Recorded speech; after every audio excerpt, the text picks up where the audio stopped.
Bonjour chers étudiants et étudiantes de la classe. Aujourd'hui, je vous transporte en 1930 pour vous présenter l'art surréaliste. Allons-y.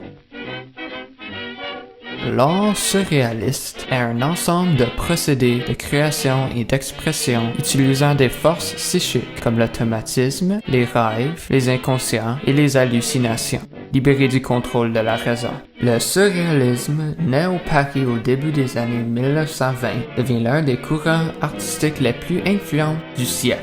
Le terme qui désigne d'abord un mouvement littéraire fondé par un groupe de poètes français d'avant-garde est désormais entré dans la langue ordinaire pour décrire des événements bizarres ou fondés sur la coïncidence. Il est utilisé pour la première fois en 1917 par la poète Guillaume Apollinaire, mais il faut attendre que les poètes André Breton et Louis Aragon l'investissement de signification théorique et artistique pour que le mouvement surréaliste apparaisse. Pour Breton et ses amis, l'art doit avoir pour dessein de libérer l'inconscient, naturel hanté par trois préoccupations fondamentales, le sexe, la violence et la mort. L'être humain ne peut, selon eux, vivre de manière instinctive dans le cadre rigide de la société occidentale. Quelles sont les caractéristiques d'une œuvre surréaliste? La majorité des artistes déforment les objets pour créer de nouvelles approches plastiques et iconographiques grâce au hasard. Ils utilisent différentes techniques comme le dessin automatique, le collage et le frottage. Les thèmes que l'on retrouve souvent sont le rêve, l'imagination et les phénomènes extraordinaires. Donc, André Breton fonde le mouvement surréaliste en publiant son premier manifeste et en lançant la revue appelée la Révolution surréaliste. Breton étend le surréalisme au-delà du camp littéraire en reproduisant des œuvres graphiques dans la Révolution surréaliste. Maintenant, j'aimerais vous présenter une image d'un groupe d'artistes surréalistes qui posent sur un montage photographique à la foire de Montemort 1930.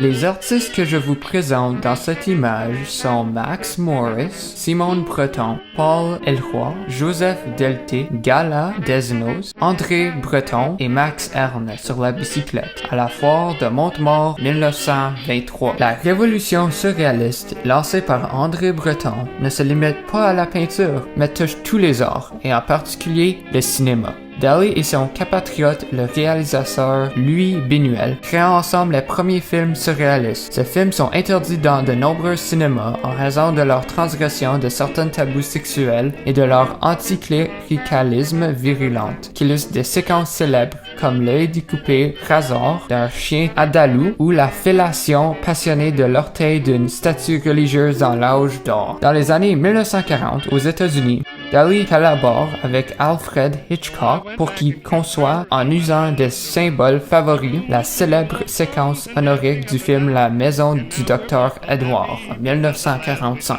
Pour plus de détails, je vais vous présenter qui sont les artistes dans cette image. Max Morris est l'auteur en 1927 de Cadavre exquis sans titre avec André Breton et Marcel Noll. Il a également tenu quelques très petits rôles au cinéma durant les années 1930 et pour quelques traductions dont le recueil de nouvelles La Grande Vallée de John Steinbeck en collaboration avec Marcel Duhamel. Simone Breton était une galeriste et une militante marxiste et, non seulement ça, elle était l'épouse d'André Breton. Paul Elroy était un poète français qui aimait travailler avec André Breton et créer des livres. Joseph Delté était un écrivain et un poète français et il aimait beaucoup créer des livres de poèmes comme Sur le fleuve d'amour et le Deltéry. Gala Desnos, d'origine russe, Gala est passionné d'art et affectionne tout particulièrement l'écrivain russe Dostoïevski qu'elle a fait connaître à son mari. Il s'agit d'une réconciliation à ses idées pacifistes en faveur de la lutte armée contre l'occupant dans un seul but de faire Hitler, le nazisme et recouvrer la liberté. Max Ernst est un peintre et sculpteur